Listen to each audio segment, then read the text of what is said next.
মনামি চলে যেতে অপারেশন থিয়েটারে যাবার জন্য অমৃতা পা বাড়াল। করিডোর দিয়ে হেঁটে আসছিলেন ডক্টর ঘোষাল, সঙ্গে নেহাও ছিল। পিপিই কিট পরিহিতা অমৃতাকে অপারেশন থিয়েটারের দিকে যেতে দেখে উনি বললেন, excuse me, who are you? Amrita কি বলবে ভেবে পাচ্ছে না। সে কথা বললে যদি নেহা বা ডক্টর ঘোষাল তার গলা চিনে ফেলে তাহলেও মুশকিল। আসলে পিপিই কিট পরে থাকলে তো কাউকে চেনা যায় না, তাই জন্যই জিজ্ঞেস করছি। অমৃতা কিছু না বলে নিজের আইডি কার্ডটা এগিয়ে দিল ডক্টর ঘোষালের দিকে। ডক্টর ঘোষাল কার্ড দেখে চমকে উঠলেন। ডক্টর বৃষ্টি ব্যানার্জি? আমি ডক্টর ঘোষাল, যে পেশেন্টের অপারেশন করতে আপনি আজ এখানে এসেছেন উনি এতদিন আমার আন্ডারেই ছিলেন। ডক্টর ঘোষাল হ্যান্ডশেক করার জন্য অমৃতার দিকে হাত বাড়িয়ে দিলেন, কিন্তু অমৃতা হাত জোর করে নমস্কার জানালো। অমৃতার এই ব্যবহারে ডক্টর ঘোষাল মুগ্ধ হলেন। এতদিনে আমি বুঝতে পারছি আপনি কেন সেরার সেরা। অপারেশন করবেন বলে কতটা হাইজিন আপনি মেনটেন করছেন। এই জন্যই আপনি এশিয়ার সবথেকে বড় নিউরোসার্জন। ইনি পেশেন্টের মেয়ে। নেহার দিকেও অমৃতা হাত জোর করে নমস্কার জানালো। আমরা এবার যাই? হ্যাঁ হ্যাঁ, চলুন চলুন। অপারেশন থিয়েটারে ঢুকে অমৃতা দেখল অপারেশন টেবিলের উপর শুয়ে আছেন বাণী পিসি, চোখ বন্ধ। ধীর নিঃশ্বাসের ওঠা পড়া দেখে বোঝা যাচ্ছে যে প্রাণ আছে এখনো। বাণী পিসিকে এমন অবস্থায় দেখে অমৃতার বুকের ভেতরটা মোচড় দিয়ে উঠল, কিন্তু এখন তাকে নিজেকে শক্ত রাখতে হবে। ডক্টর ঘোষাল অপারেশন থিয়েটারে থাকা বাকি ডক্টরদের সঙ্গে অমৃতার পরিচয় করিয়ে দিচ্ছিলেন। একটু দূরেই দাঁড়িয়েছিল মনামি। এবার সে এগিয়ে এসে সার্জিক্যাল টুপি খুলে ফেলে বলল, ম্যাডাম, আমি আপনার সঙ্গে একটা সেলফি তুলতে চাই, প্লিজ।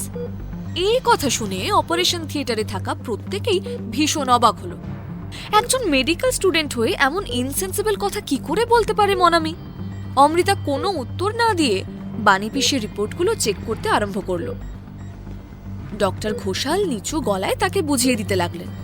তখনই নিজের মোবাইল বার করে মনামি অমৃতার পাশে দাঁড়িয়ে বলল, ম্যাডাম প্লিজ একবার টুপিটা খুলুন, আপনার সঙ্গে একটা সেলফি নিই। মনামির এরকম আচরণে ডক্টর ঘোষাল অসম্ভব বিরক্ত হলেন, কিন্তু পরিস্থিতি সামাল দেওয়ার জন্য তাড়াতাড়ি বললেন, ডক্টর ব্যানার্জি, এ হলো মনামি, আমাদের স্টুডেন্ট, আমাদের পেশেন্ট সম্পর্কের পিসি হয়। এই মেয়েটিই আপনাকে মেল করে এখানে আসার অনুরোধ জানিয়েছিল। তাই নাকি?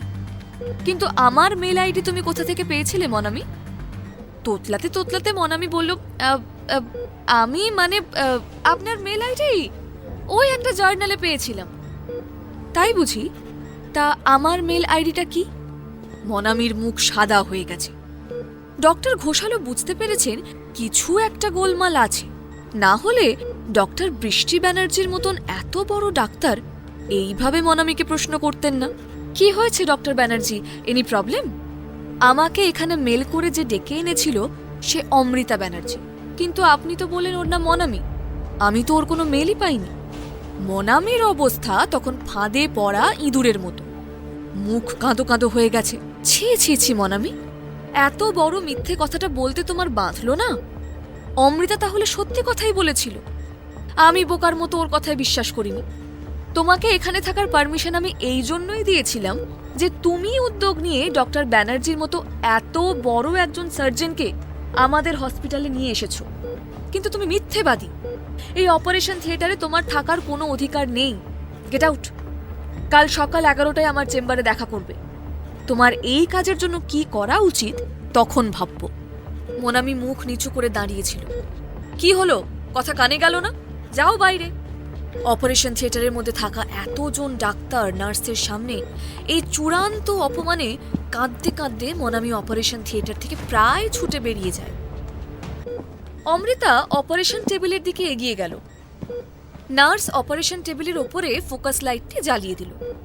সেই আলোতে বাণী পিসিকে দেখে অমৃতার ভিতরে যে কি তোলপাড় হচ্ছে তাও কাউকে বোঝাতে পারবে না। অমৃতা বাণী পিসির মাথায় হাত বুলিয়ে কানের কাছে মুখ নিয়ে গিয়ে বলল, তুমি কিচ্ছু চিন্তা করো না। তুমি যখন এই ঘুম থেকে জেগে উঠবে দেখো, তখন তুমি সম্পূর্ণ সুস্থ হয়ে যাবে, এই আমি তোমায় কথা দিলাম। অপারেশন থিয়েটারের সকলেই এই দৃশ্য দেখে অবাক হয়ে গেল।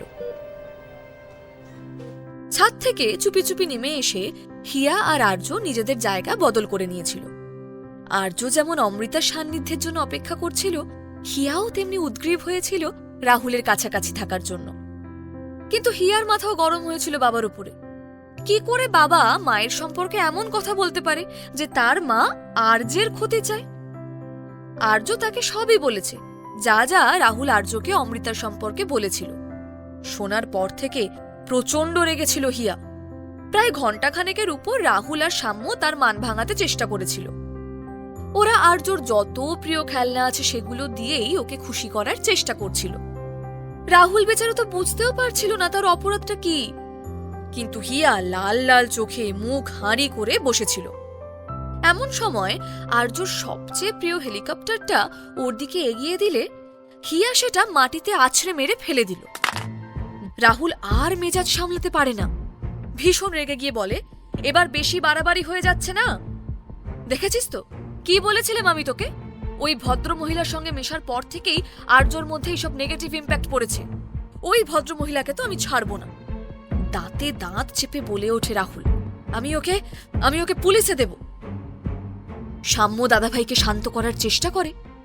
এদিকে বাবার কথা শুনে হিয়ার মেজাজ সপ্তমে চলে যায়। সে তার হাতের কাছে যে খেলনা পায় সেগুলো ছুঁড়ে ছুঁড়ে ফেলতে থাকে। কিছুক্ষণের মধ্যেই যেন ঘরটা যুদ্ধক্ষেত্রে পরিণত হয়।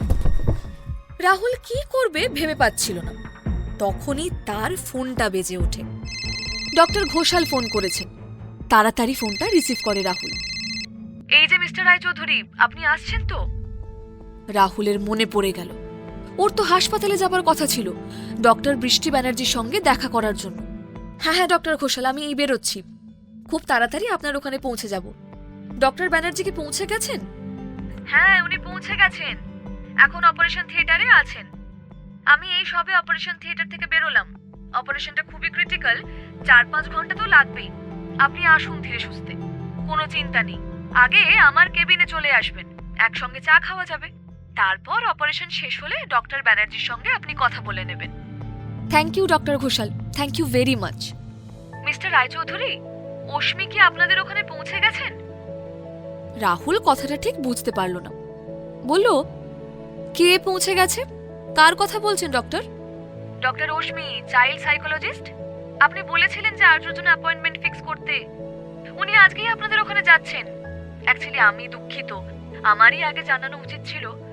আসলে এখানে একটা এত ক্রিটিক্যাল অপারেশন চলছে যে সেটার টেনশনে বিষয়টা আমার মাথাতেই ছিল না।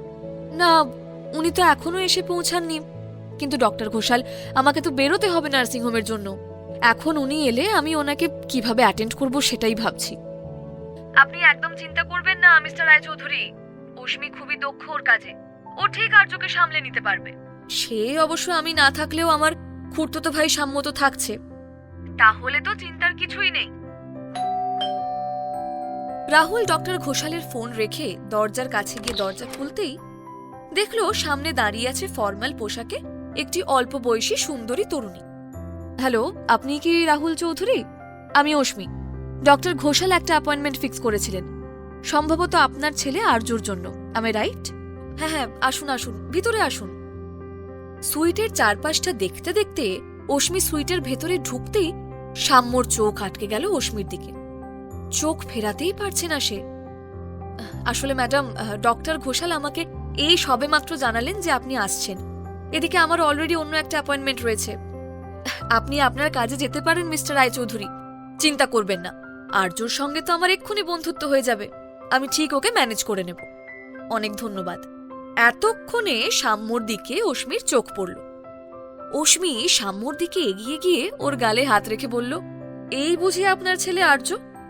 দেখে কিন্তু বেশ চালাক, চতুর আর বুদ্ধিমান বলে মনে হচ্ছে। সাম্যকে দেখে মনে হচ্ছে সে যেন জেগে জেগে স্বপ্ন দেখছে। আজই ডাউনলোড করুন পকেট FM এর অ্যাপটি আর শুনতে থাকুন এক যে ছিল কন্যা। লিংকটি রয়েছে ডেসক্রিপশনে।